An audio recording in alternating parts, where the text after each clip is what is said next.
100.000 af danskere lever som singler, og de fleste drømmer vel om at opnå et lykkeligt kærlighedsliv. Men hvor finder man den rette partner? Er det på arbejdspladsen, på værtshuset eller måske på nettet? Vi følger 3 danske mænd, der har valgt at rejse helt om på den anden side af jorden for at prøve at finde en kone. Om det så viser sig at være lykken, er vel et åbent spørgsmål. Velkommen til 48 timer. Det skal ske det, at jeg skal ind og hente en lille dame, jeg har mødt i Thailand, og skal ind og se, at hun kommer i lufthavnen. Så du kan fandme tro, det glæder mig der. Ole er 39, og det er aldrig lykkedes ham at finde en dansk kvinde, der har kunne genkende hans kærlighed. Så derfor har Ole via et kontaktbureau været en tur i Thailand. Og her har han fundet en pige, som han nu snart skal hente i Københavns Lufthavn, for at tage hende med hjem til hjemmet i Hundested. Så har jeg lavet sådan en lille skab her, så hun har let og kan hænge sine ting i. Alle mine egne ting, og det ligger inde i skabet ved siden af i min mors værelse nemlig, så det... Og din mor, hun har et værelse her, eller hvad? Ja, hun har et værelse ved siden af det, så det her, det er så også lidt billeder. Det har jeg fortalt hende med lidt om også, og det, som jeg siger, det er et par små. Jeg har masser af smukke kvinder hængende på væggen, ja. Men som jeg sagde, det er altså skibe, så den kalder vi altså kvinder her i Skandinavien. Ja. Du går op i skibe? Nej, ikke så meget, som jeg går op i tog og rumskib, det er det. Men transportmidler i det hele taget, det interesserer mig meget. Det har jeg også lavet en lille hjemmeside om. Hvordan bliver det så, at der skal bo en kvinde, og der skal ligge en kvinde her i sengen ved siden af dig? Ja, det skal tiden jo ved, så. Vi har jo varmet op i Bangkok herinde, jeg har sagt det, men det gør det ved. Det skal du ikke sige. Hvor mange år siden er det, du har boet sammen med en kvinde? Jeg skulle aldrig boet sammen med en kvinde. Ikke andet med min mor. Søren er førtidspensionist og har igennem de sidste 10 år levet alene i Vestjylland. I dag er han taget til Odense, fordi kontaktbureauet Amazing Thai skal hjælpe ham med at finde den ægte kærlighed i Thailand. Og det første Søren skal bestemme sig for, er hvilke kvinder han vil møde, når han kommer til Bangkok. Ja, hende her kan også utroligt godt lide, hende der Pong. Hun er en utroligt sød pige. Hun vil gerne have en mand i stedet mellem 35 og 57 år. Altså, du skal regne med, de vil alle thai-piger, de siger, de gerne vil have en mand, der er ældre end dem selv. Altså, hvis vi tænker på dig, så har du også en eller anden idé om, hvad drømmepigen eventuelt er. Har du nogen bestemt kategori? Altså, skal hun være langhåret, eller hvad? Altså, brune øjne, det har de jo alle sammen, og sort hår har de også. Altså, nu har jeg jo en svaghed for dygtige kvinder, sådan i forvejen, sådan mere eller mindre. Og ser de godt ud, så er det heller ikke et minus. Det må jeg da erkende. Hent den ene, du havde på 31, ikke også? Hende kunne jeg godt tænke mig at møde. Jeg kan fortælle dig, at der kommer en hel masse piger ned på kontoret også. For din profil ligger dernede. De ved, hvornår du lander. Ikke? Og det ved de? Jamen, det ved de jo. Det ligger jo på den profil, vi har lavet jo. Ja. Det er nu 3 måneder siden Ole tog til Thailand for at finde sin kommende kone. Og med sin kuffert havde han naturligvis en del af Jernbaneklubbens medlemsblade. Jeg har et par stykker med dernede til Bangkok, for lige at vise det. Kan vi lige ham her. Der er ikke noget, der krasser med her. Du krasser.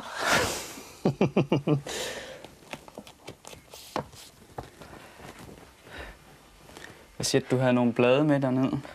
Ja, nu kan jeg ikke lige huske, hvad det er for et eksemplar. Jeg er hele hylden fuld af den. Men der var blandt andet sådan et som det der, som jeg lige vidste noget i den siger, sådan kan vi også have det vinter i Danmark. Ja. Men jeg har mange hobbyer, som jeg siger. Jeg har både jernbaneklubber og det her. Jeg har min uddannelse, jeg går til. Og...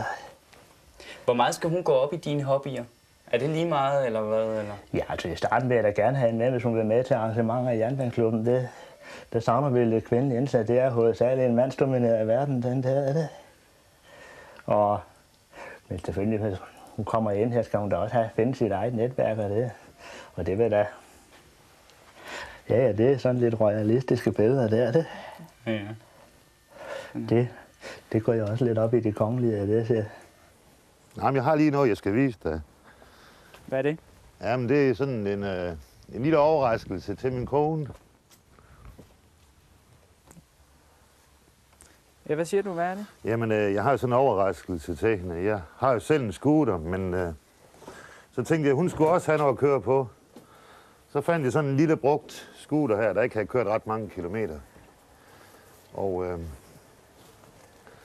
det er sådan en lille scooter 30, så det er jo fint. Hvad skal hun bruge den til? Ja, men når hun skal ned i brusen og ind i byen og handle lidt ind, sådan, så er det jo fint for hende at have sådan en lille en at køre på.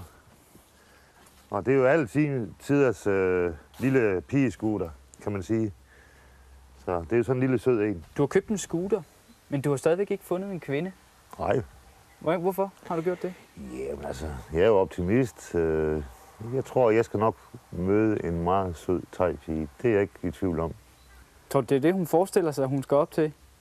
En scooter 30? Det kan da godt ske, hun forestiller sig, at jeg har en bil måske, men det må så komme lidt senere. Der skal penge til det hele, så man er nødt til lige at være lidt fornuftig.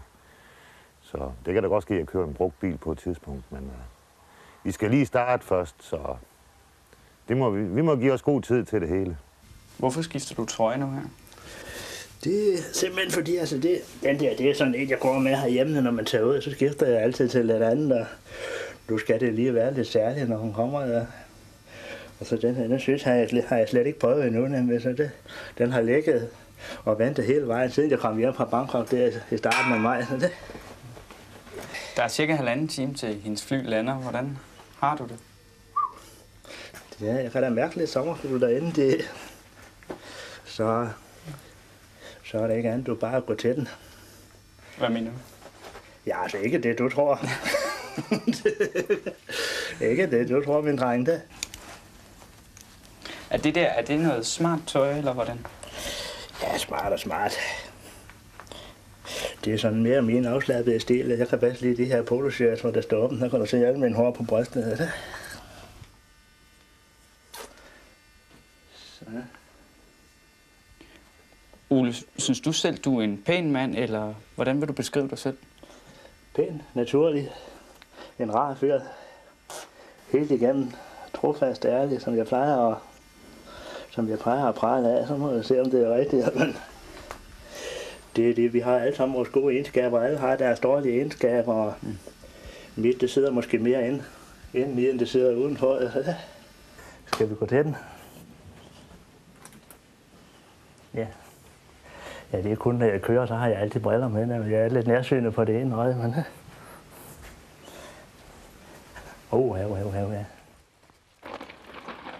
Det er pisse regner der. Jeg håber ikke, det er et symbolik på det, der skal ske nu.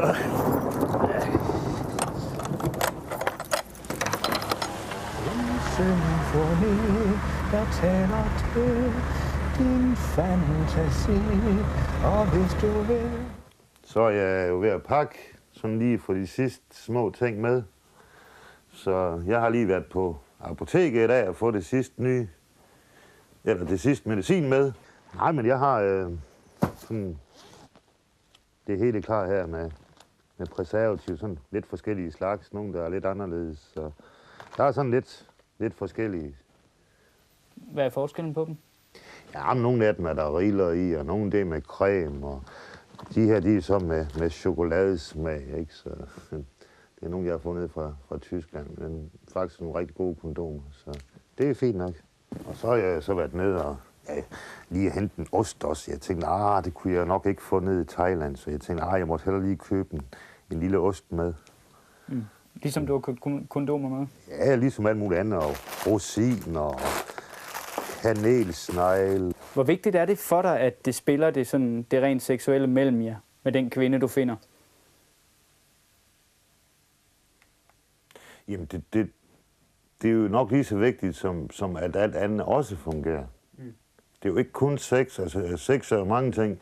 Det er jo sådan noget med, at man giver hinanden en lille kys på kinden om morgenen, og man starter med, at man ligesom skaber en god stemning, og hygger sig, og har det sjovt måske, og griner lidt, og pjatter måske, og så lige pludselig så har man lyst til sex, ikke? Det er jo ikke noget, der sådan bare lige kommer i løbet af 5 minutter. Det er måske noget, man skaber i løbet af en hel dag.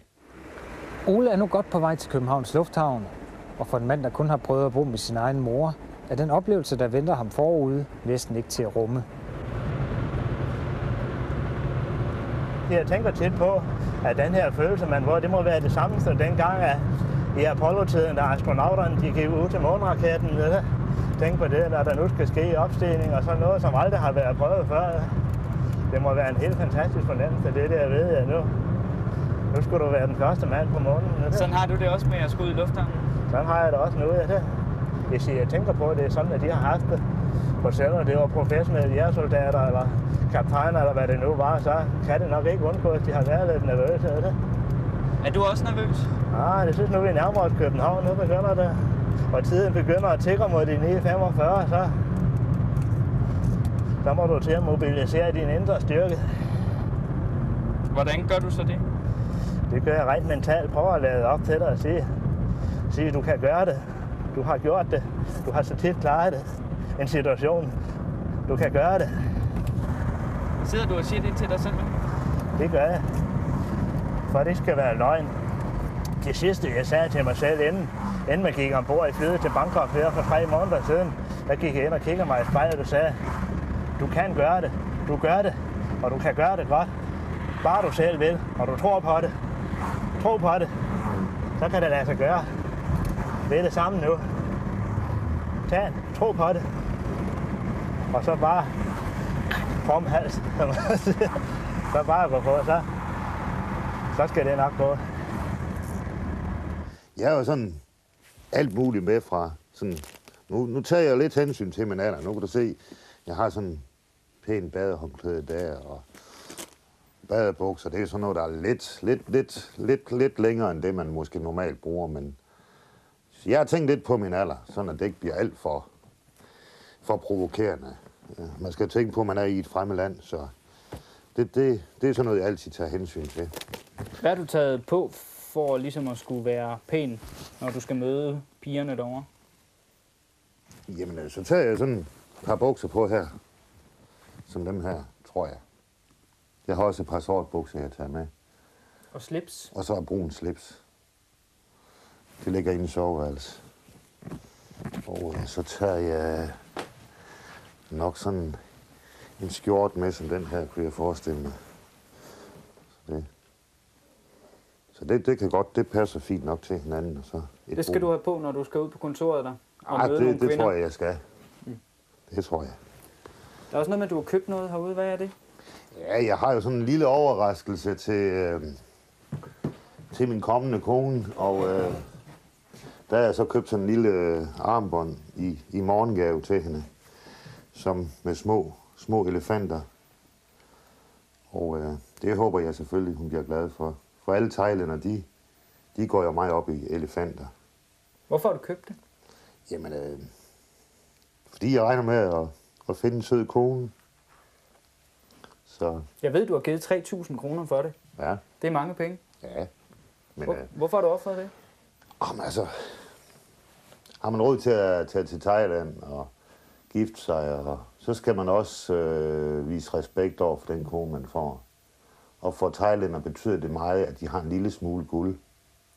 Og det skal du give hende? Ja. Det er sådan en følelse, det er svært at beskrive det her. Hvad mener du? Ja, det er det. Det er altså det. Altså, hvad skal der ske nu? Hvordan bliver der at se hende igen her? Det? Hvad forventer du? Jeg forventer, at vi falder hinanden i hamnen. Men hvordan? Om hun er træt, eller om hun kan tåle kulden her i Danmark. Den er landet, står der. Den var forventet 9:48, det er den så nu. Så nu er der ikke andet bare at vente. Ja, det er det øjeblik, jeg har drømt bare nu, siden jeg forlod Bangkok. Det er helt ubeskriveligt.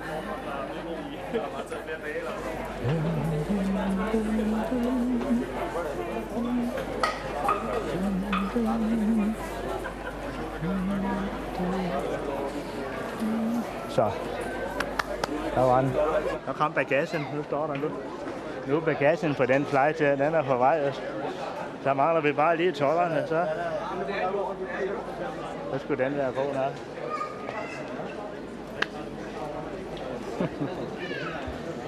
Ja, godt, Ali. Jeg har sådan lille smule sådan. Og jeg har fået en meget pæn slips. Jeg glemte bare, hvor den var henne. Jeg tror nok, jeg tager den der med. Det er lilla. Er den lille? Nej, den er lyserød, den her. Og det er... Men jeg ved ikke rigtigt. Det synes du er pænt? Ja. Jeg ved det ikke rigtigt. Jeg er ikke helt sådan... Måske. Men så har jeg sådan lidt...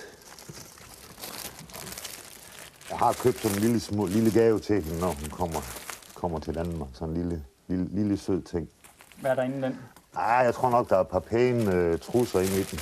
En hotpants lignende noget. Noget frækt? Ja, lidt frækt. Så har jeg jo altid lidt sådan en lille smule sådan. Jeg kan godt lide sådan noget. Så det skal nok gå. Tror du ikke, hun synes, det ville være lidt stødende, hvis du bare kommer med sådan noget frækt undertøj, lige når I har lært hinanden at kende? Nej, det tror jeg ikke. Hun er lidt diplomat, så tror jeg ikke, der sker noget ved det. Jeg tror, alle kvinder, de kan lide sødt undertøj. Det tror jeg faktisk. Det har du haft held med før? Jeg har jo været gift en gang for 18 år siden med en dansk pige. Og jeg er nok lidt mere romantiker i dag, end jeg var dengang måske. Men jeg tror, at de fleste kvinder, de kan godt lide sådan små overraskelser. Det behøver ikke altid at være dyrt. Det kan også være en lille... nu skal jeg prøve at vise dig. Det kan jo også bare være sådan en lille neglelak, eller det har jeg også lidt af sådan, altså, eller en lille sød parfume, man sådan lige kan give hende. Altså, det behøver ikke altid at være noget, der er så dyrt. Det kan være små ting til 10 eller 20 kroner.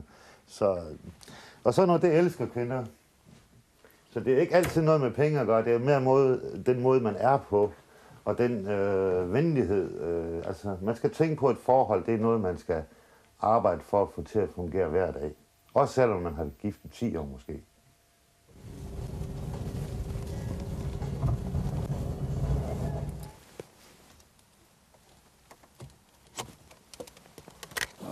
Skat. Mor laver mad.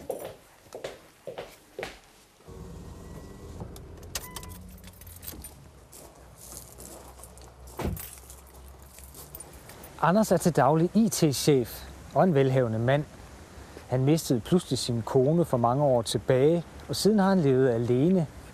Men heldigvis for ham genfandt han kærligheden i Thailand, og han er netop nu i en alder af 50 blevet forældre med sin 20 år yngre kone Om. Hallo พี่เหรอ อุ๊ยแฟนอ้อมมาพอดีเดี๋ยวอ้อมคุยนะพี่ Hej skat เดี๋ยวอ้อมคุยนะพี่ Hvem snakker du med? skat. Nå, hej.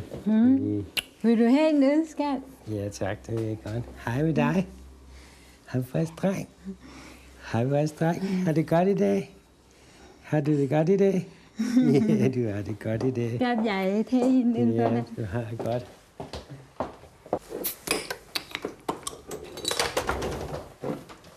Værsgo, skat. Tak, lille skat. Hvordan gik det hos lægen? Det går godt, skat. Det gik godt. Ja. Og Benjamin har været helt rask i dag? Ja. Hvordan gik det i dag, skat? Det gik godt, skat. Jeg har haft travlt. Ja, far har haft travlt. Ja, det har han. Det er meget travlt. Jeg er meget travlt. Okay. I dag jeg laver kylling med bean. Det er godt nok. Ja, kylling med mel. Ja. Ja, og stegt i olie. Ja. Ja, det lyder lækkert. Ja. Og 2 slags ris. Ja. Eller en. Nej, ikke gis, kun fisk. Fisk. Nej, ja. jeg sagde ikke gris. Jeg sagde ris. Okay. 2 slags ris. Ja. Ja. Jeg speger ris. Ja, du steger ris Med rejer. med rejer. Ja. Ja. Det lyder meget dejligt.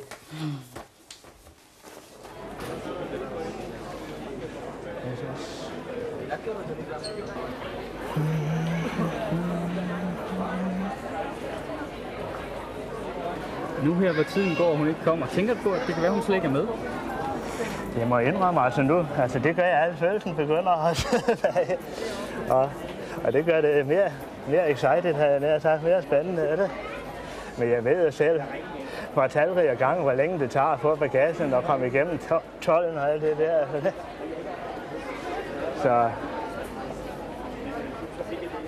det gjorde jeg også, da vi sad ude i Bangkok, når hun havde været på arbejde. Jeg sad og ventede for hende, og så var jeg også lidt nervøs, men der var der slet ikke nogen frem hver gang. Så. Og det sker også nu, det er der ingen tvivl om.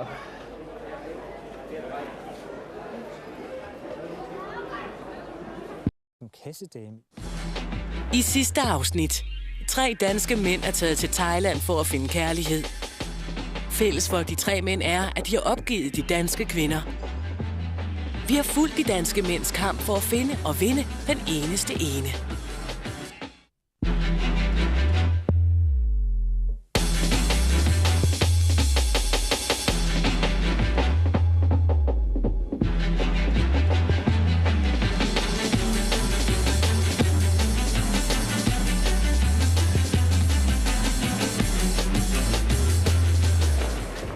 Her i Københavns Lufthavn begynder nervøsiteten at melde sig hos Ole. Med ombord på flyet fra Bangkok er hans måske kommende kone, og for første gang skal han nu vise hende Danmark og sit hjem i Hundested. Det er over 3 måneder siden parret sidst så hinanden, så spændingen stiger. Den stiger lidt til hovedet nu, så jeg nærmer tiden. Så. Står og sveder lidt. Ja, det kan ikke undgås. Det kan ikke undgås.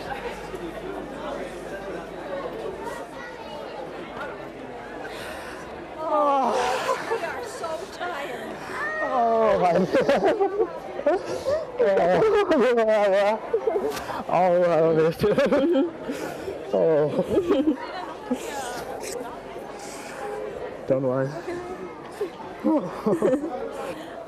Nice travel. Nice travel. Nice travel. Have you had a good flight? Yeah. You're tired? No. Been sleeping? Been sleeping? Oh, I'm ready for it. Oh my God. Oh my God. Oh.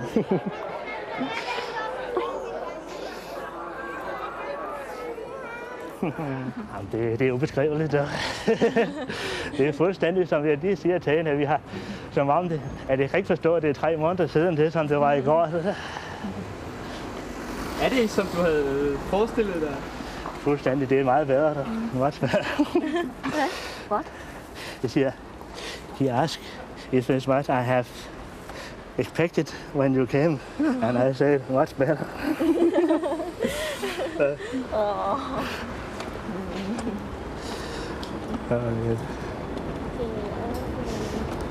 Okay. Anders har nu været gift med Orm i over 1 år. Men inden han tog mod til sig at kontakte et bureau og tog den lange tur til Thailand, var han meget i tvivl om det nu også var noget for ham. Jamen, jeg kom jo til det her bureau, og jeg troede jo ikke på en pind, sådan, og de viste mig jo en masse kønne piger, som var så smuk, så man kunne tænke sig at have dem hængende på væggen, men det var det også det eneste sted, fordi der var ikke nogen kontakt, der var ingen kommunikation. Og så kom Orm, og så kunne jeg jo, som ellers er god til at tale, jeg kunne ikke sige et ord. Jeg fik nogle utrolig stærke følelser, og vi sad og kiggede på hinanden, og jamen, ja, det er svært at sige uden at få tårer i øjnene, fordi at der var bare det, som der er, når 2 mennesker, som elsker hinanden, når de mødes.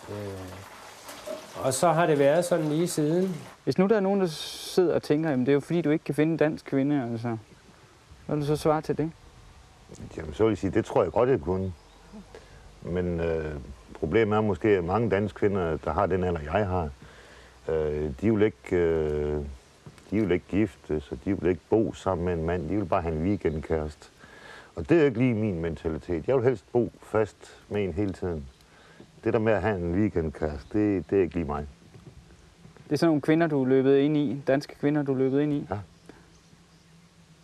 Så hvor lang tid har du tænkt på, at du godt vil have en thai? Det har jeg tænkt på i rimelig lang tid. De sidste 2-3 år, tror jeg da. Så det er ikke noget, der er sådan helt nyt.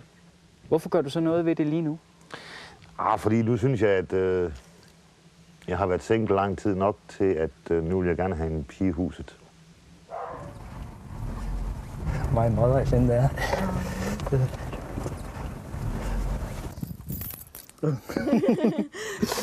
Nice face. Skal vi se, jeg har åbent her.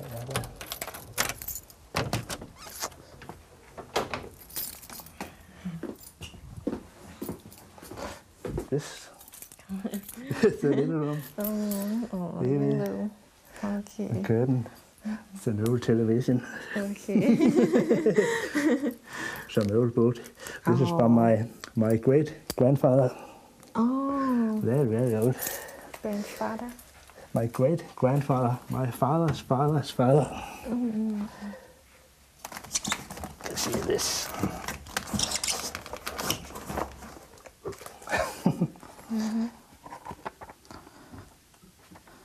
Some old. No. The homes in the old days. Oh.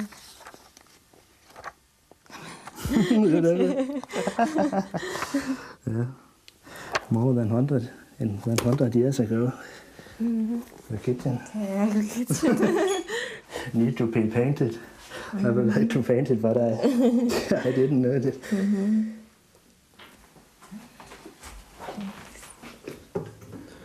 Cool. Tools. Hot. Hot. Hot. Okay. Some cleanings. Okay, you see, here in Denmark, it's not normal to take off his shoes when they get in. That's always in Thailand. That's not normal in Denmark. Yes. But don't matter. Nobody eats it. Hi. Hi. Hej, Stig. Og hej, Christoffer. Hej. Er der noget tøj med? Ja, hej, Kenneth. Hej. Anders har 2 ægteskaber med danske kvinder bag sig, og ud af dem er der kommet en række børn og børnebørn. Og de er alle glade på Anders' og Orms vegne. I dag er Anders' datter fra første ægteskab på besøg med sin familie. Jeg kan huske der var du ringede og sagde, nu er jeg blevet tosset, nu tager jeg til Thailand, jeg rejser på onsdag eller et eller andet i den stil. Og jeg tænkte, jamen, så tager du til Thailand, ikke? Altså, du havde været så trist så længe, og jeg tænkte, men altså, hvis det virkelig er rigtigt, du bare tager det over og finder en, som du bliver enormt forelsket i, så tænker jeg, jamen, så gør du det, ikke? Altså, man kunne jo godt se, at du manglede noget. Og det har jo været rigtig godt for mig, føler jeg. Ja. Men jeg kan også huske, at du kom hjem. Du var sådan helt euforisk og nyforelsket og rendte rundt med din mobil, og den måtte ikke være mere end 10 cm væk, fordi du skulle kunne tage den hele tiden, ikke? Jo. Altså, det var ligesom, da Maria og Jakob var nyforelsket, ikke? Det var sms'er hele vejen. Det var følelser, som jeg ikke troede, en voksen mand skulle have lov at få. Det var virkelig... Jamen, det var som at være 14 år igen. Jeg kan også huske, du var næsten ved at holde op med at ryge, da det var. Ja, det var jeg også. Du var ret forelsket. Det er ikke så godt. That's some a little bit mess here. Wow. We kept it on. Your computer. I have completely changed it the last days. Okay. That's only new. Oh, yes. That's okay. You like that? Too rolle. Too rolle. I like. This is our Danish queen. Oh, this is queen. Margaret too. What? Margaret too. Margrethe, the queen. This is our queen in Denmark.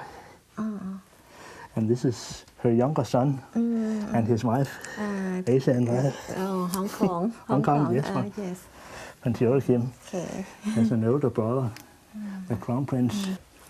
In Bangkok, I showed you all this railway pictures. The picture you sent me. Yes. The day after tomorrow, we can go take a trip with this old train. Okay. If you like it. Man kan jo godt se, at jeg har mange papirer, og jeg roder lidt sådan. Det kommer jeg nok ikke helt udenom, men Jeg har da en opvaskemaskine, så det slipper hun da i hvert fald for. Det synes jeg, det er en meget god og praktisk ting. Så har jeg så stuen herinde. Og der kan man nok se, at jeg har været mange steder i verden. Ja. Der roder her? Ja, der roder lidt, men det kunne være meget værre, så...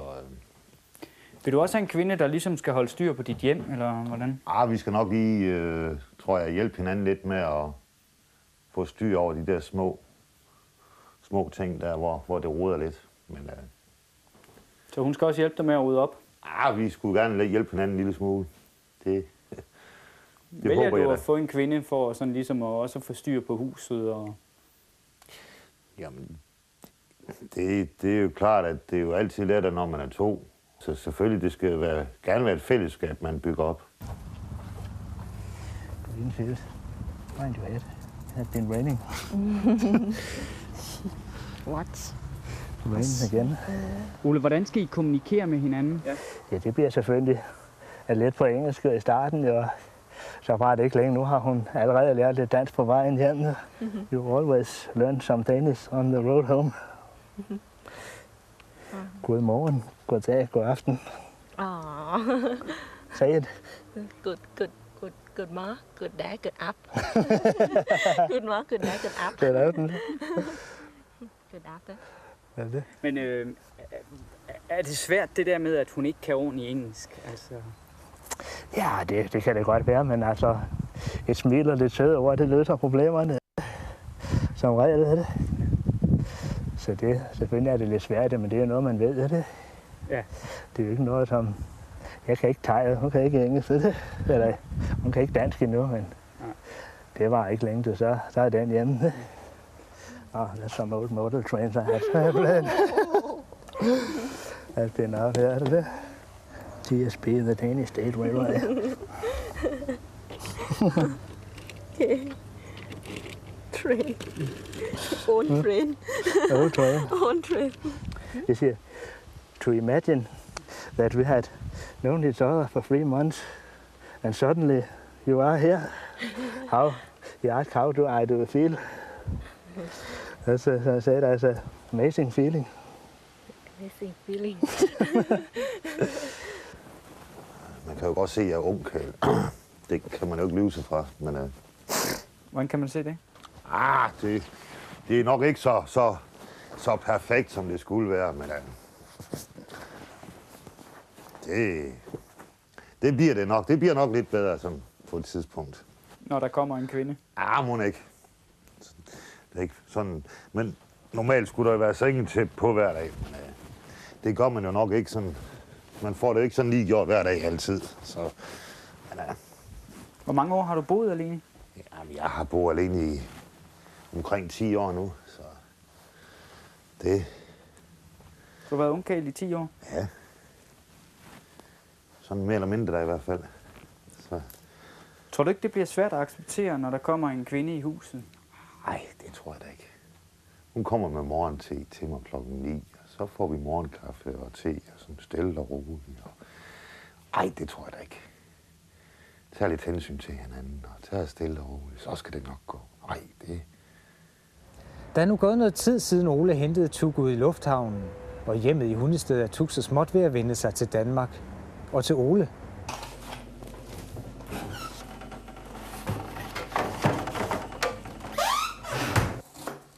ไม่ใช่ค่ะเพราะว่าอยู่เมืองไทยเราก็มีงานมีอะไรทำที่ดีอยู่แล้วเราไม่ใช่มาที่นี่เพื่อต้องการเงินต้องการชีวิตที่อะไรฟุ่มเฟือยแบบเห็นฝรั่งมีเงินเยอะๆก็ตามเขามาอะไรอย่างเงี้ยไม่ใช่ค่ะเพราะว่าเรารักเขาเราอยากอยู่กับเขาเราอยากมาใช้ชีวิตกับเขาเราไม่ได้ต้องการเงินทองอะไรมากมายมาเจอสภาพชีวิตที่แย่กว่านี้เราก็อยู่ได้ซึ่งมันก็มาใหม่ๆก็ต้องปรับตัวค่ะชีวิตก็ต้องปรับตัวอีกนานพอสมควรแหละกว่าจะใช้ชีวิตอย่างแฮปปี้ ทำไมพี่เลือกอูเลอร์ล่ะคะ เพราะว่า เคยรู้จักกันที่เมืองไทยแล้วใช้ชีวิตอยู่ด้วยกันประมาณ2 อาทิตย์เราก็มีความรู้สึกว่าเรามีอะไรหลายๆอย่างที่คล้ายๆกันแล้วอุลเลอร์เขาก็ดูจากที่เราคบกันเนี่ยภายในเวลา2 อาทิตย์เนี่ยเขาเป็นคนดีไม่ใช่ผู้ชายที่ไม่เทคแคร์ผู้หญิงไม่ดูแลแบบใจร้ายโมโหร้ายไม่มีความเมตตาอะไรอย่างเงี้ยไม่ใช่คือเขาเป็นคนดีเป็นผู้ชายที่ดีคนหนึ่งอ่ะเราก็เลยตัดสินใจมาใช้ชีวิตกับเขา Ole, hvorfor tror du, Tuk har valgt dig? Jeg tror simpelthen altså, hun er virkelig en rar pige. Hun søger en sød og rar mand, sådan ganske naturlig. Og jeg tror, det var ligesom, da vi mødtes første gang dernede, det var ligesom, der var noget, der bare sagde os noget. Det var altså selve naturligheden. Det er altså det er nok den kemi, som jeg ikke rigtig har kunne finde tidligere hos danske, som mange ikke har kunnet. Så det var ligesom, der bare sagde noget. Tror du, jeres forhold holder? Jeg tror det. Jeg tror på det. Det tror jeg altså, det gør. Men det er selvfølgelig, man kan ikke sige 100%, men der er der i hvert fald tegn i sol og månen på, at man kan i hvert fald. Hvordan tror du, det reagerer, hvis det ikke kunne, og hun for eksempel tog hjem?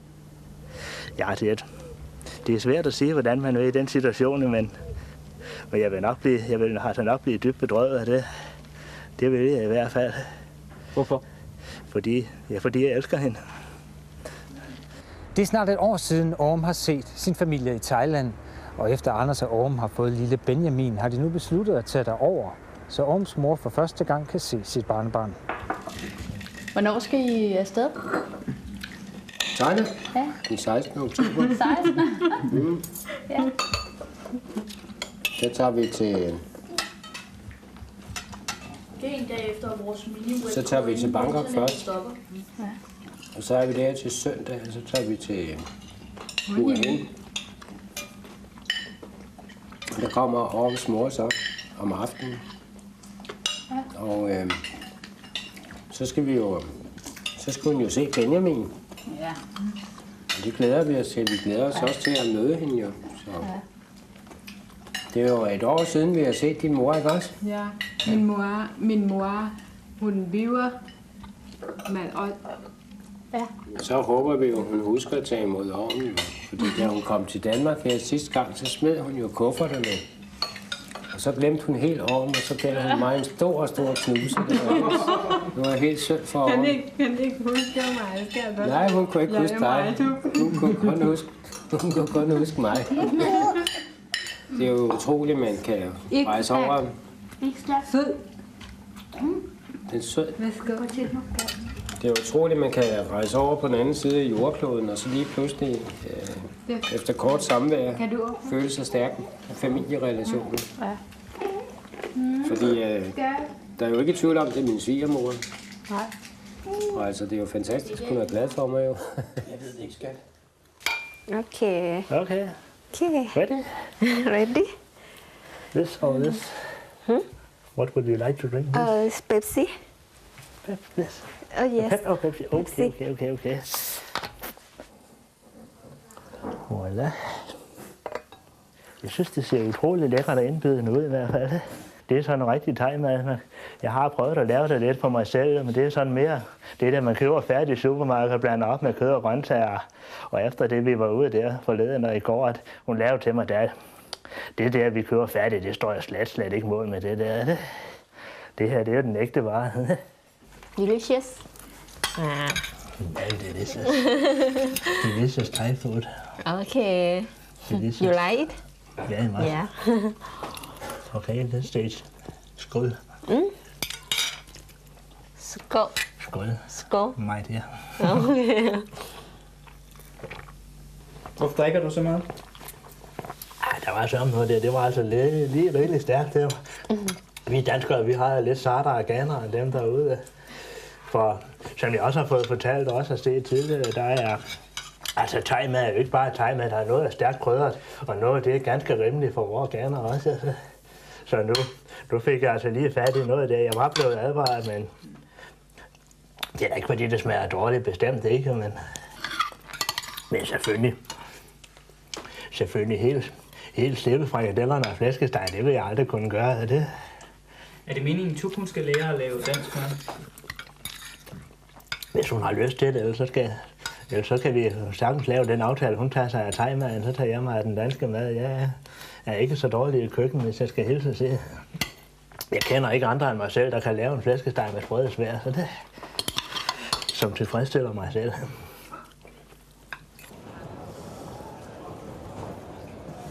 Jeg skal lige vide, hvordan de der billetter de virker der, fordi der er 5 kuponer, det forstår jeg ikke lige. Men, Og hvad er det, du ikke forstår ved det? Jamen, det er den sidste, jeg ikke forstår. Hvad er den til? Den der, det er bare en kvittering på, at du har købt en billet. Nå, ja, okay, men der var så et pas, ikke også? Har du et stykke bagage? Ja, så har jeg en håndbagage. Ja, fint nok. Og her er der kvittering på din bagage, og den er så tjekket ind til Bangkok. Ja, fint nok. God tur. Ja, tak. Så er det ved at være tæt på. Ja. Hvordan føles det i maven? Der har så lige været lidt sommerfuld i maven her lige de sidste par dage, fordi det var lige med nogle små ting, der lige skårte den, siden jeg rejste, og nu har jeg fået betalt de sidste regninger, så men jeg når lige det, jeg skulle, så det er godt nok. Hvad drømmer du om, der venter dig derude? Nogle positive oplevelser. Det tror jeg da. Og nogle dejlige kvinder, vel? Ja, stille og roligt sådan. Jeg er ikke sådan en, der sådan går lige på hårdt. Jeg tror egentlig, jeg tager så meget stille og roligt sådan. Det plejer jeg at gøre. Så har jeg bedst. Hvis nu alt skal gå, som du allerhelst vil have det, hvad skal der så ske? Så skulle jeg jo gerne møde en sød thai-pige, som jeg kan finde ud af at leve sammen med. Og forhåbentlig også begiftes med.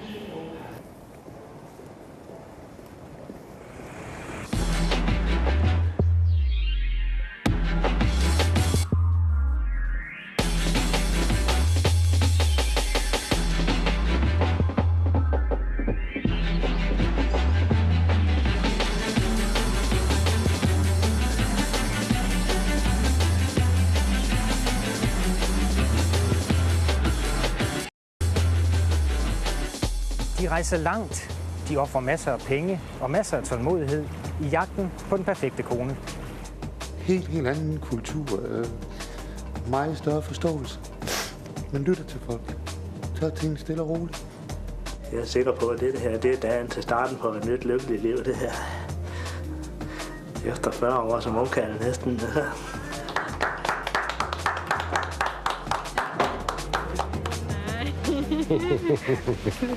Det gjorde hårdt.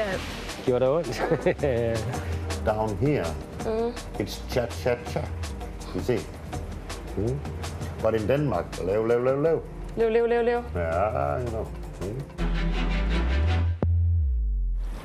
Hvad får en mand til at rejse tusindvis af kilometer til en fjern og fremmed kultur, for at finde sig en kone, der måske nok er smuk og god til at lave mad, men som er svær at kommunikere med, og som formentlig ikke havde valgt ham, hvis ikke også det var et spørgsmål om penge?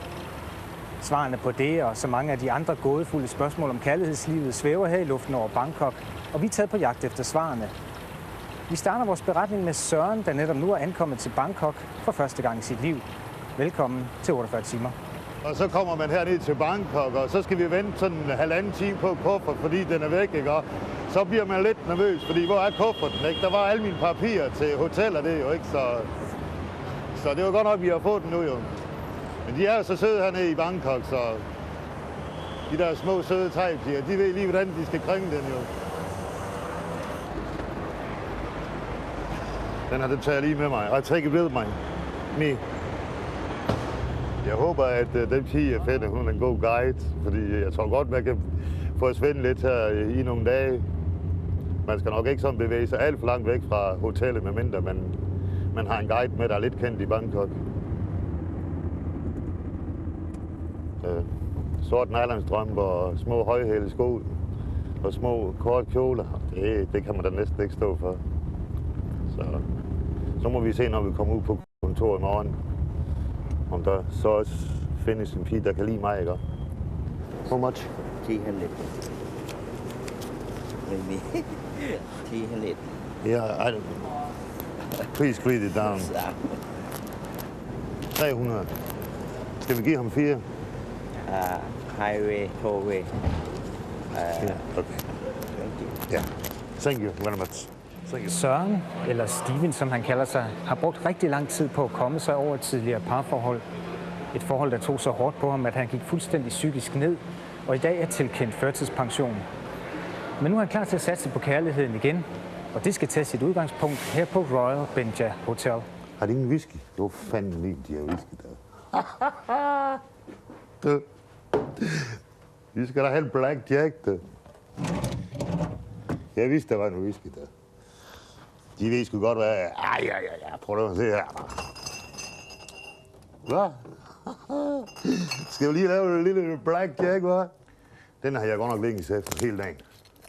Altså British Airways der, og så service. Man må ikke ryge, og man må ingenting. Man må heller ikke drikke en whisky, vel? Så nu vil jeg så have en pæn whisky. Og det hele, det er så overvældende hernede, ikke også? Jeg har overhovedet ikke forestillet mig, at Bangkok var så kæmpe stor, vel? Altså, hold kæft, det er lækkert, ikke? Jeg kan ikke forklare det, ikke? Det er bare død lækkert, ikke? Så hvis de piger, jeg skal møde, de er lige så levende og fascinerende, som den her by er, så tror jeg ikke, jeg kommer til at glæde mig. Det er jo også en stor beslutning for en thai-pige at møde en dansk mand og måske rejse 10.000 kilometer.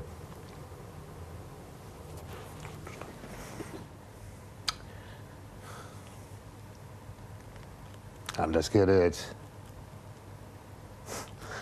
da jeg var 30, der drømte jeg om at tage til USA.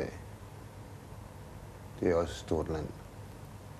Nu er jeg i et stort land. Det er bare i Fjernøsten. Og på en eller anden måde, der har jeg drømt om det hele mit liv. Det er først nu, jeg kan realisere det. Det er svært at forklare, ikke? Jeg har altid drømt om noget i udlandet der. Jeg har altid været glad for at rejse. Men det er først nu, jeg kan gøre det. Og jeg har ikke forestillet mig, at en by som Bangkok kunne være så fascinerende. Jeg er fuldstændig overvældet, ikke? Fuldstændig. Den måde, folk er på. Den venlighed, deres smil. Det møder du ikke i Danmark. Helt anden kultur. Meget større forståelse. Man lytter til folk. Tager ting stille og roligt. Men jeg vil også være sikker på, at det er den rigtige pige, jeg får med til Danmark. Fordi jeg har også et stort ansvar. Hun skal have det godt, når hun kommer til Danmark. Så det er også en stor beslutning for hende. Forlade et land, hun er vokset op i, og komme til Europa og starte på en frisk. Så der er mange følelser i det selvfølgelig. Ole tog også til Bangkok for nogle måneder siden, for nøjagtigt som Søren at finde sig en kone. Og Ole var heldig. Han fandt Tuk, som han straks forelskede sig i, og omvendt. Nu er Tuk kommet her til Danmark for at gifte sig med Ole, og netop nu er de ude for at se på ringe. Og mindst den dag, da Ole friede. Hvad jeg gjorde? Ja. Jeg gjorde bare sådan her. Ja. Like this. Noget, jeg kan hjælpe jer med? Ja, vi står og ser på et par forlovelsesringe. Forlovelsesringe? Ja. Hvad du har det. Vi så de katalog der blev sendt ud der, så tænkte vi, at vi ville tage ind og besøge dig. Nu skal I se. Dem, jeg har her, det er dem, der er i kataloget. Det er sådan noget som dem der. Jeg har dem i forskellige størrelser. Nej, det håber vi også. Jeg tror ikke at bestille per postordre i hvert fald. Ja. Det der, det er 8 karat, og resten af dem er 14 karat. Forloves eller giftes? Giftes. Er det den der? Wow. Ja, det må jeg sige, det har jeg ikke så meget forstand. Der er ingen af os, der har været gift før, kan jeg sige dig. Små fingre. Den har jeg også mindre. Og du har det hele mindre, ja, er det? det har jeg nemlig. No drop it, no drop you. Nej, det. The names inside. Vi ser navnene inde i. Ja, det gør vi med det samme. Det gør I med det samme? Ja, ja. Hold da op, mand. Det er sikkert en service, det. Jeg beder om 2.300 kroner. Ja, det bliver dyrt, det her. Så her, sådan helt har vi ændret det. Sådan. Ja. Værsågod.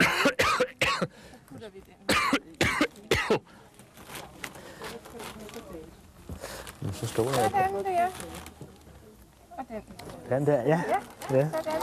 Sådan, ja, tak for det. Og held og lykke. Det kan få vi. Ja, det er jeg sikker på, at vi får, ja. Farvel, ja, det kan hun sige, det. Okay.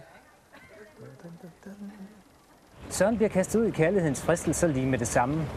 Netop nu er Bie fra det thailandske singlebureau ankommet med en mappe fuld af mulige emner. Og sammen med kontaktmanden Lars vil hun nu prøve at guide Søren igennem. Like, this one speak English well. She educated, has a bachelor degree, and she can speak French, speak English, but not Danish. Never mind, she will learn if it's necessary, I suppose. But many of the girls are very young, isn't they? Pardon me? Very young? The young? Yeah. Oh, we have since around 20 until 45. Ah, okay.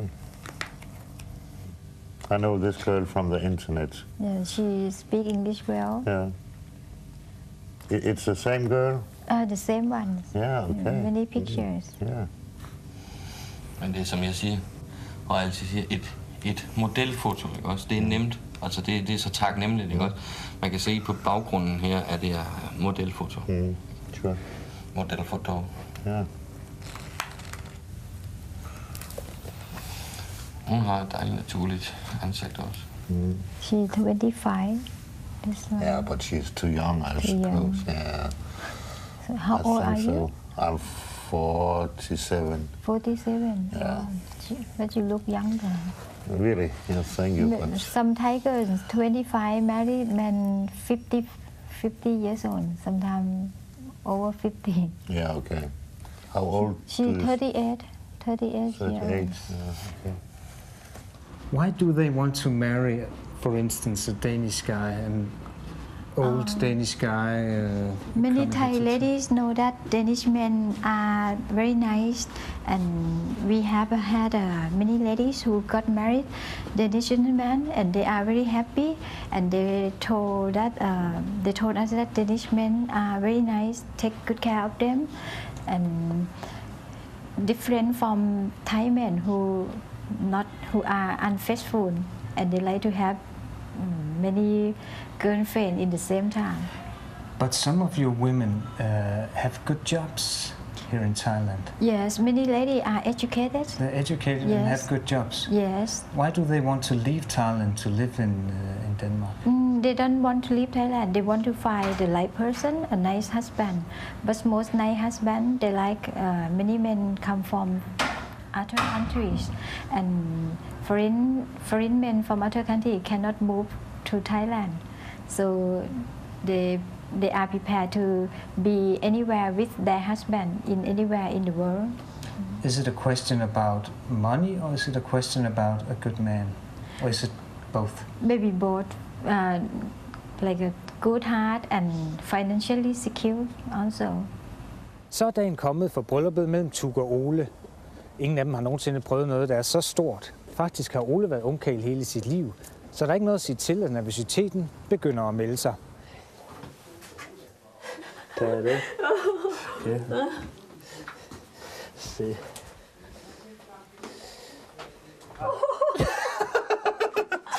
Ja, det er det. Ja, skide hvad det er. Det er lidt det her. Er I nervøse, Ole? Vi er spændte. Vi er spændte, kan vi godt se. Det er mere mor, der er mere nervøs. Hun er altid så nervøs over, når der skal ske noget usædvanligt. Det er ikke bare det her, er det? Så jeg tror virkelig, det her, det er fra højere magter, der har bestemt det her. Det er det. Lumen, der. Hvad synes du om de piger, du så? Jeg synes, det er lidt svært, ikke også? Men de er jo søde alle sammen. Så det er ikke sådan noget, man sådan bare lige kan afgøre ud fra, at man har set et billede, jo. Så du glæder dig til i morgen? Ja, det gør jeg bestemt. Det er helt sikkert. Hvad skal du så lave resten af aftenen? Nu skal vi jo ned i Patpong og kigge lidt. Ja, det er kun kigge. Hvad mener du med kun kigge? Fordi du er nede i den frækgade, så jeg skal ikke rodes ud i noget skidt, så det har jeg ikke lyst til. Men derfor kan man jo godt kigge. Det sker der ikke noget ved.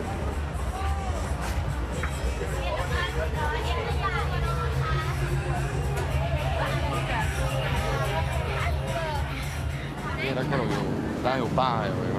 Ja. Og det er bare piger, det er ikke her, man finder kærligheden. Nej, det... altså, den kan vi lige så godt, så er det ligesom at tage Istegade og håbe på at finde bare en barepige eller en luder, det ikke også? Ja. Og så håbe på kærlighed, det kan vi lige så godt opgive, ikke også? Ja. Ligesom hende, der sidder der, eller? Jamen, men du kan sagtens købe hende fri af baren, ikke? Ja, okay. For et lille beløb, ikke også? Ja, ja. Og så tager du hende med hjem, ikke også? Ja. Og det koster måske, hvad koster det? 1000 baht, eller? 1000 baht for en nat, ikke? Ja, okay. Men det er jo ikke noget kærlighed i det, jo. Nej, det er rigtigt. Altså, det er ikke det, at man tager hernede for at rejse så mange kilometer for, vel? Selvom Thailand, de har altså en stor sexindustri, og det er mange gange, de lever af. Men der er ingen kærlighed i det, jo. Nej. Altså, det må man regne med, ikke også, hvis man går den vej her, ikke også? You look very nice. What are you doing?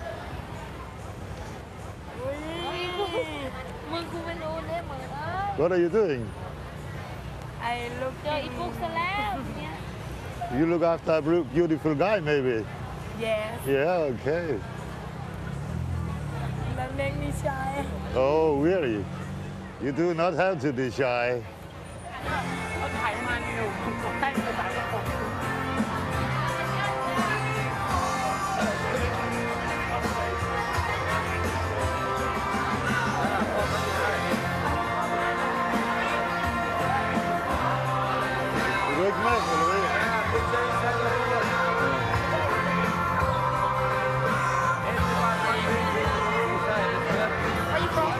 Danmark. Jeg elsker dig. Tak. Hun kunne lidt dansk, hva'? Jeg elsker dig, siger hun. I come from Denmark. Denmark? Yeah. Look, Melot. Yeah. You are very beautiful. Yeah. Where you go? I don't know. To my hotel, I think. You already go with your hotel. Close? Good. How much? That time, 2,000 baht. How much? How many baht? 200. 2,000 baht. 2,000. Okay. Yeah, I'll think about it. Nu er der kun få timer til det store bryllup på Rådhuset, og alt er selvfølgelig nøje planlagt. Men i farten har Ole glemt en vigtig detalje. Brudebuketten.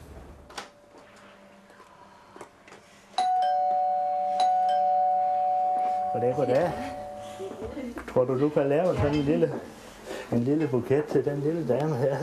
Til I skal giftes nu kl. 11? Ja. Det er så godt nok sent. Det er det, men altså, det vil jo ikke være noget stort. Jeg har en stående, som jeg egentlig synes er meget sød. Den der. Ja, den er sådan, der sød. Kan du lide den? You like it? Hun taler ikke så godt dansk, det smager så det. Nej.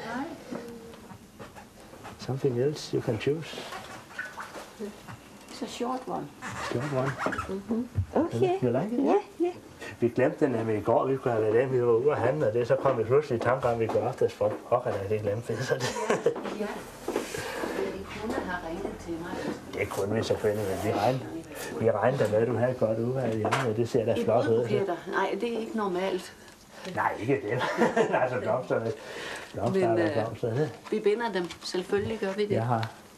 Jeg har lige så meget forstand på blomster, som jeg har på dannetøj, så det siger en hel del. Nå. 145. Ja, så må jeg se det.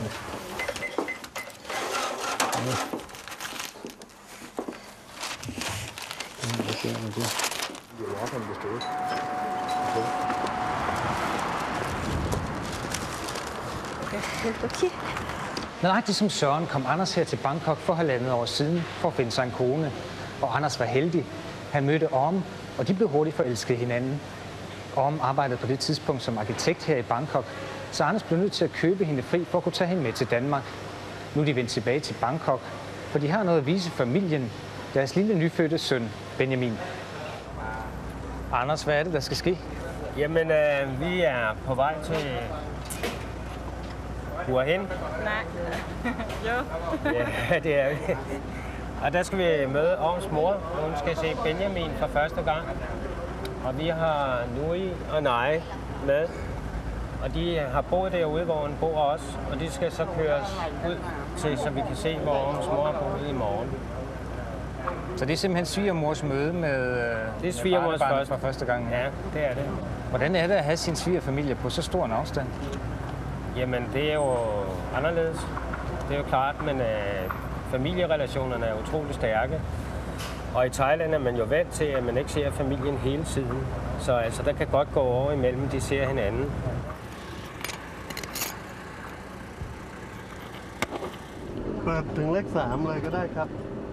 Så er den store dag kommet for Søren. I dag skal han ud på BIS kontaktbureau for at se på nogle af de thai-kvinder, han har udset sig. Netop nu er han ved at klæde om på sit hotelværelse. Og det er jo noget, der kræver en del overvejelse. En hvid skjorte og så et par lysbukser, det er udmærket, tror jeg. Og slips? Skal du have slips på? Nej, jeg tror nok, det ender med at tage slips på, fordi jeg kunne næsten forestille mig, at de thai-piger, der kommer i dag, at de vil være sådan rimelig pæne. Så gør det jo heller ikke noget, jeg er lidt pæn. Når du så står foran spejlet her, er der så noget, du er utilfreds med dig selv? Nej, egentlig ikke. Lige bortset fra, at jeg har fået en lille mave. Den skal nok forsvinde igen. Så jeg skal lige tabe mig 5 kilo. Det er nok ikke så galt. Den kvinde, du leder efter, skal hun have en speciel form? Det er ikke nødvendigvis. Men det må da gerne være sådan lidt slank. Men altså, det kunne jo heller ikke være sådan, hvad skal man sige, meget tynd. Altså, skulle hun lige have lidt, så gør det heller ikke noget. Mange thai-piger, de er jo meget slanke og meget tynde. Ja. Det kan du godt lide? Ja, det kan jeg godt. Men det er jo kun indtil de kommer til Danmark. Så plejer de gerne at tage lidt på.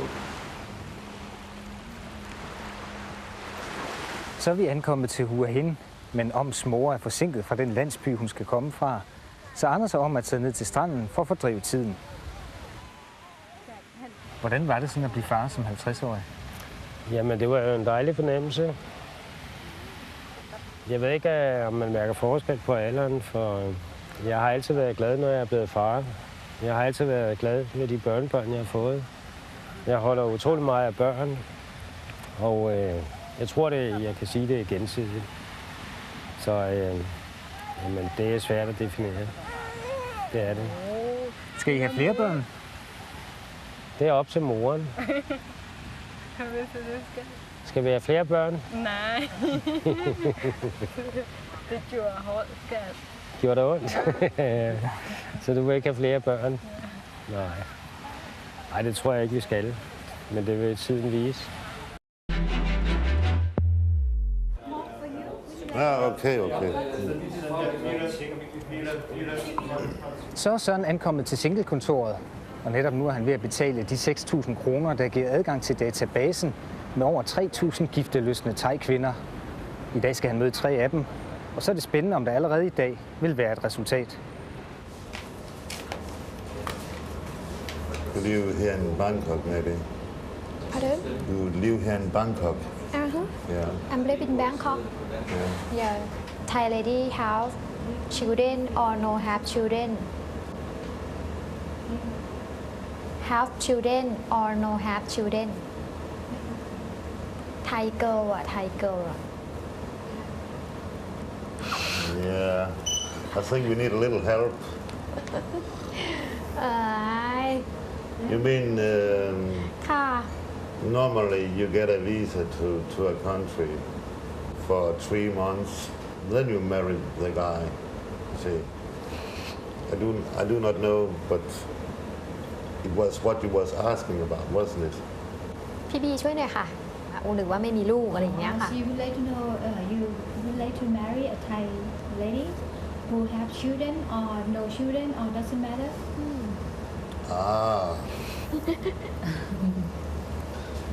I don't know. You don't know. It's difficult. I really do not know at the moment. Kommunikationen med den første pige gik ikke særlig godt, og måske var aldersforskellen også lidt for stor. I hvert fald er Søren nu klar til at møde den anden pige. You have no children? One children. Yeah, okay. Yes, downstairs. If you got married to a Danish guy, Yes. And you have a daughter, Yes. what then with your daughter? Do you think it's difficult to take your daughter with you to Denmark? If I'm married and go to Denmark, I think the first time I have to leave her in Thailand first. Sure, I do understand that, of course. Yes. But I mean, if you stay in Denmark for a long time, then you will miss your daughter. Yes. And want her to come to Denmark. Yeah. Yeah. Yeah, that's Sure. right. Okay. That's good. But you don't think it will make big problems? No. No? Okay.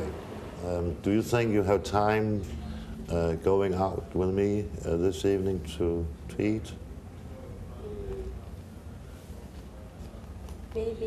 Maybe. Yeah. Nå Søren, hvad synes du om hende, du mødte her? Ja, hun var bare sød, der.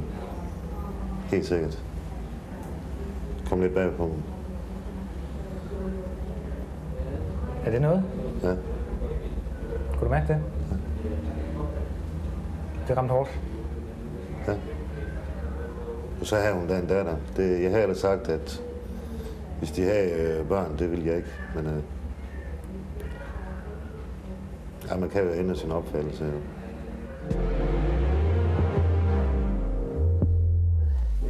Er det den her, jeg skal trykke på det? Nej. Du skal holde. Nå, det er den der. Du skal den, og du skal holde den nede, til den blæser. Til den blæser. Jeg prøver lige et par sekunder. Eller? Dag, velkommen til. Dag, tak. Dags, velkommen til. Tak skal du have.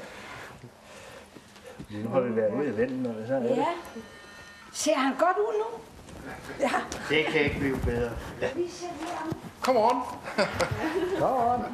Jeg er ikke film i den. Jeg har lige... Nej, det er ikke til nok. Jeg har lige skiftet batterier. Jeg har ekstra batterier med, hvis jeg skal satme ikke løbe tør igen. Det var som jeg fortalte Tuke i går, da vi var på besøg i Folketinget. Der skulle jeg lige tage et billede af mig selv på talerstolen, og så løb den selvfølgelig tør for batterier, og jeg har ikke nogen reserver med. Det duer ikke, nej. Hvor helvede mig, jeg er sur. Nej, man må ikke bande i det. Det gør ikke noget her. Man må ikke bande på sin rolle.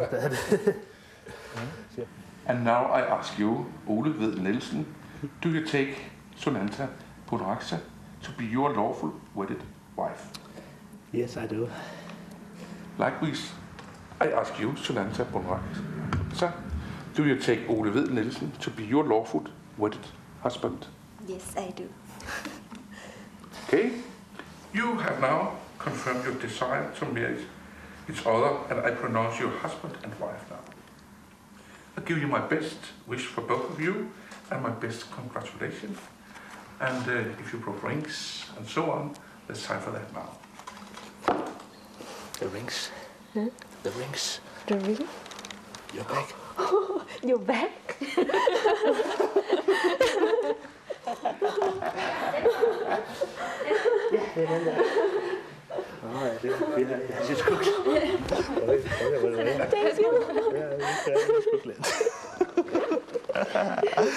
Ja, det kan man bare se.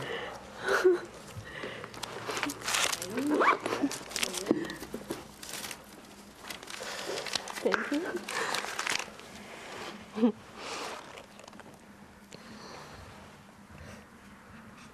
you. Du tager ringen, sætter vi ens finger over det.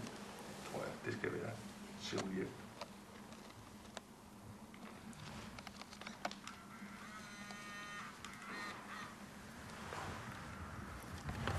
Hvad er det her? Det. Jo, tak.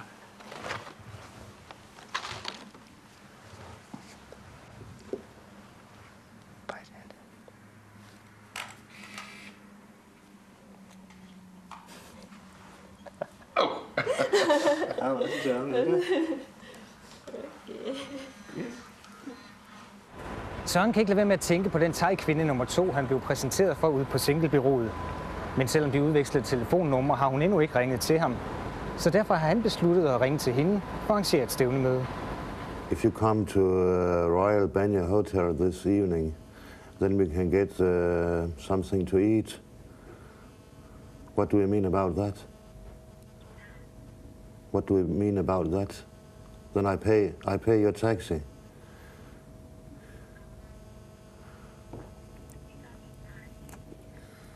You are busy? Yeah, okay. You call back to be, or? Yeah, okay. Yeah, bye. Hun havde, vi skulle mødes ude af bi klokken 1 eller sådan et eller andet. Men det kan jeg altså ikke nå. Altså, det synes jeg ikke, jeg snakke med Bi i stedet for. Lige høre, hvad fanden det går på. Hun havde travlt, jeg vidste ikke lige. Hun sagde, I'm busy, altså det, jeg ved ikke lige, hvad hun går og laver. Da du var kommet herover til Bangkok, og skulle have din kone med hjem, så viste det sig, at det var ikke så let, som man lige umiddelbart kan forestille sig. Nej, det er jo ikke så lige til, fordi at, der skulle jo et pas til. Og der opstod så det problem, at hun havde haft en arbejdsgiver, der ikke kunne betale hendes løn, hvor hun var arkitekt.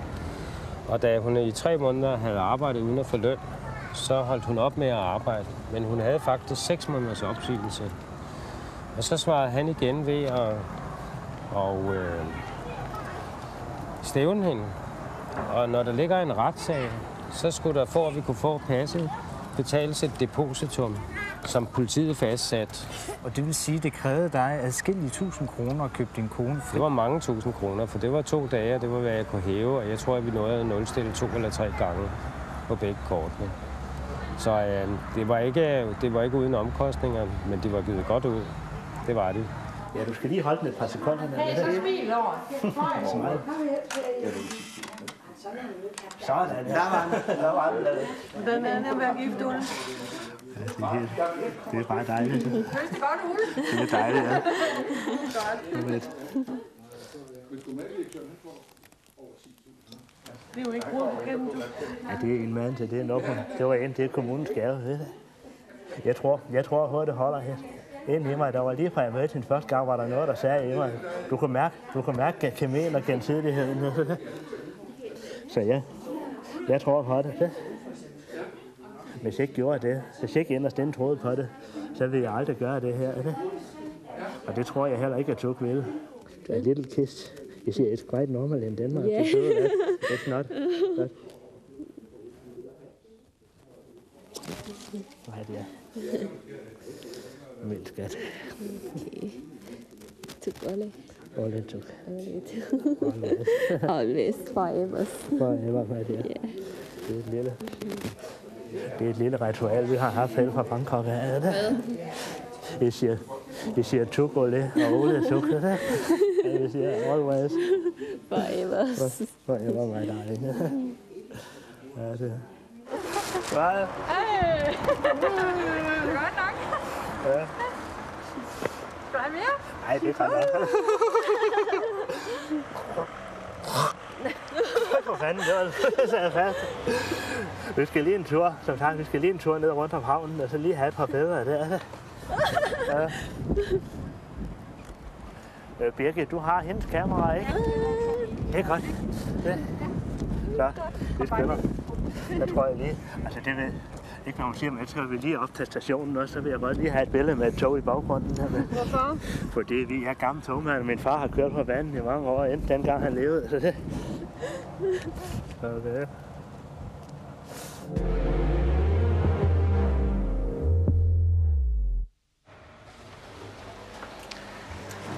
Desværre for Søren gik det helt i vasken med det stævnemøde, han havde håbet på. Og så er der jo kun et at gøre. Det er at tage tilbage til singlebureauet og prøve lykken endnu en gang.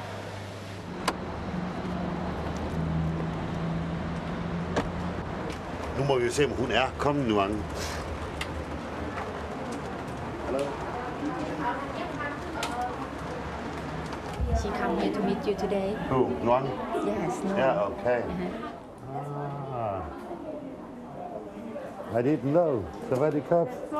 You can speak Thai? Yeah, a little. I try to learn. You look really nice. Welcome. I'm very pleased that you come here today. How are you? I'm fine. And you? Oh, very good. No problem. The first time I was looking at you over the internet, I said, oh, that girl. Oh, really? How many times you have? Many times. How many ladies? Oh, really? I think many hours. No. So, and I can't tell you why, but it was the first girl I was looking at. And I have been speaking to other Thai girls yesterday, but I was just waiting for you. you see. Yeah, thank you. Yeah. Why you like to marry with Thai lady? Why I want to marry a Thai lady? Yeah. I have been reading very much about Asia. Oh. You see, and I like it very much because most people down here, it's cha-cha-cha, you see. But in Denmark, lev. Lev.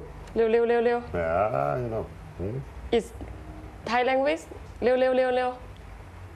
Sometimes, but not every time. They also relax a little from time to time. You're not always busy. You also know how to relax. You see.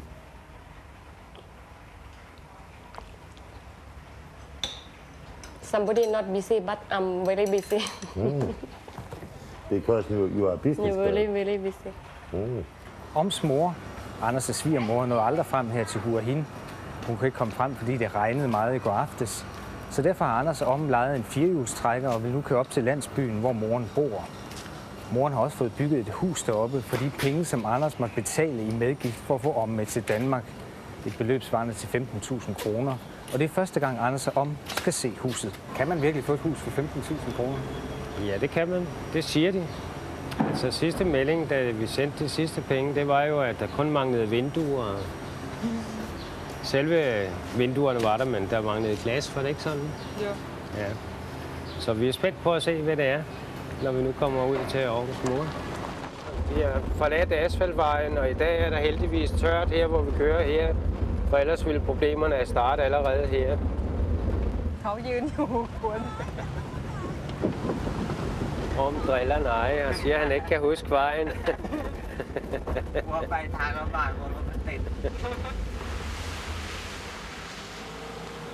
Det er så det nye hus, vi kan se der. Jeg synes, det ligger et andet sted end der, hvor de talte om, det skulle ligge.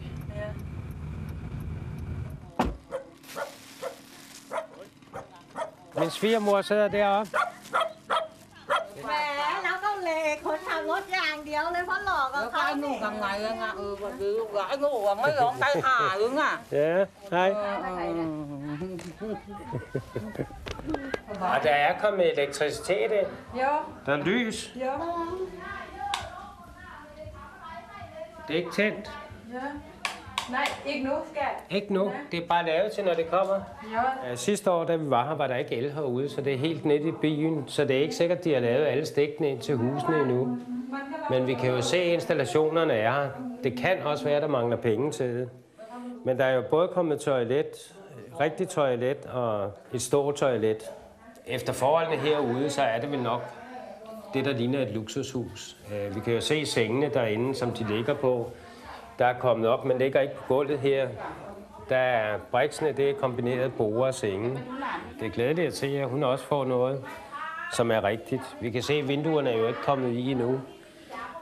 Men de skal som nok komme hen ad vejen. But you have 4 days holiday. Yes. If we, for example, go together to Chiang Mai or where you are going. 4 days, Listen. Yes. Then I borrow a house or a hotel room for 3 or 4 days. And then I say hello to your mother. What do you mean about that? How can I explain my mom? It's not very difficult. Why you have Englishman come with you? Because you speak English. How can you explain my mom? Who are you? If my mom asks you, who are you? I think she will look at me. And when she look at me, she know I'm a bright guy. You see? Let me think for that. Okay? I give you my number. Det var bare lige det, jeg havde drømt om 20 år. Hvorfor det? Jamen, hun er bare pin. No doubt about that. Ingen tvivl om det. Hvad du godt kan lide ved hende? Jamen det går dybt ind i hjertet med det samme. Hun er bare lige. Hun er den rigtige. Ingen tvivl om det. Skål, lille mor. Skål, fætter. Skål, moster. Skål, Christian. Skål, my dear.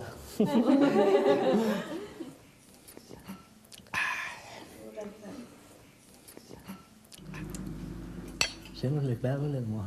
Se nu lidt glad ud. Ja, hendes tænder er ikke, hvad de har været, ved det. Jeg har overvejet at holde en taler, ja. Og det kommer som en overraskelse for både fra min brød og fra det øvrige selskab. Det er der ingen, der ved. Så det skal være en overraskelse. Nu kører vi lige silden og en ret mere hen, og så skal jeg gøre mit bedste. Så nogle af gæsterne, de tror nemlig ikke, at jeg kunne finde på det. Og så også for min mor, for hun ikke skulle blive for nervøs inden, fordi hun har ikke rigtig tiltro til mig, at jeg kan ud, at hun er bange. Så det skal komme som en overraskelse.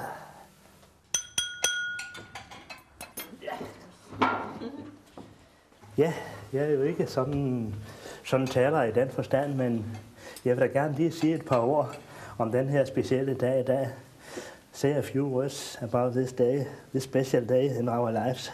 I would say it to you two because I'm so happy to have you here in Denmark. From the first time I met you in Bangkok, there was no longer doubt that you was the woman in my life. And I say thank you. Thank you for marrying me. A great offer to do. You will always be mine. Always be mine, my darling. Thank you very much. Du vil altid blive. Everything. Du vil altid være hos mig, og vi vil altid være sammen. And I love you very much. Yes. Jeg elsker dig så højt. Hej. Okay. Jeg elsker dig så højt. My darling, I wish the best for our future, for you and me, together forever. Tak skal I have.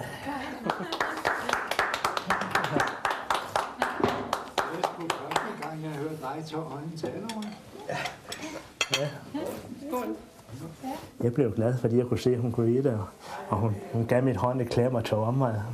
Og det er en reaktion på, at hun kunne lide det, og at vores kærlighed består af det. Jeg er sikker på, at det her det er dagen til starten på et nyt lykkeligt liv, det her. Efter 40 år som ungkarl næsten. Nu har Anders og Om været ude og hente Oms mor ude i landsbyen, og nu er de alle sammen vendt tilbage her til Hua Hin. Så nu skal Oms mor for første gang se sit barnebarn.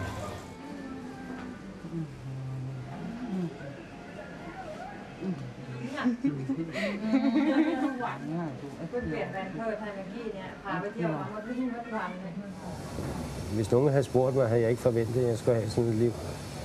Fordi jeg har fået en kone, som jeg elsker, og som jeg ved elsker mig. Og jeg har fået lov at få så mange oplevelser, så jamen, jeg bliver rørt, når jeg taler om det, fordi at på et tidspunkt, hvor man stod og følte livet i et par år, havde været gået i stå, og så få lov at virkelig mærke kærlighed, varme, for barn, for ny familie, for alt, hvad man kan ønske sig. Det er svært at give udtryk for. Jeg har dyb taknemmelighed for det, vi har fået lov at få. Og det udtrykker jeg også dagligt til over mig. Nu skal I så prøve at finde hinanden de næste par dage. Hvordan tror du, det kommer til at gå? Jeg tror faktisk, det kommer til at gå godt, fordi vi skal ud i et tempel i morgen her i Bangkok og bede til Buddha. Og det tror jeg, det er et godt tegn. Så du håber på, at det virkelig bliver til noget med hende? Ja, bestemt. Hvad med tror hende? jeg også, det gør. Hvad med hende i går? Hende var du jo også begejstret for. Ja, men vi havde en aftale i dag, og da jeg så ringede til hende, så siger hun til mig, at hun havde travlt og kommer med mange undskyldninger. Og min opfattelse af hende var nok, at hun var mere interesseret i penge, end hun var interesseret i kærlighed. Og sådan er det ikke med nuancen, som du lige kan forstå? Overhovedet ikke. Slet ikke. Som jeg sagde til Nuang på thai, så siger jeg, Mai Mistang, Jai Di. Det betyder, at jeg har ingen penge, men jeg har et stort hjerte. Og selvfølgelig har hun humor, for selvfølgelig ved hun godt, at jeg har lidt penge. Men hun er også godt klar over, at jeg ikke er millionær. Men det var ikke det, der var vigtigt for hende. Vil du nu tage hende med til Danmark, eller prøve at tage hende med til Danmark? Ja, det vil jeg prøve. Så I kan blive gift der og leve der sammen? Ja, hvis det er det, hun gerne vil. Men nu så hun blive i Thailand? Jamen, så sætter jeg det, jeg har i Danmark, så flytter jeg til Thailand. Det er der ingen tvivl om.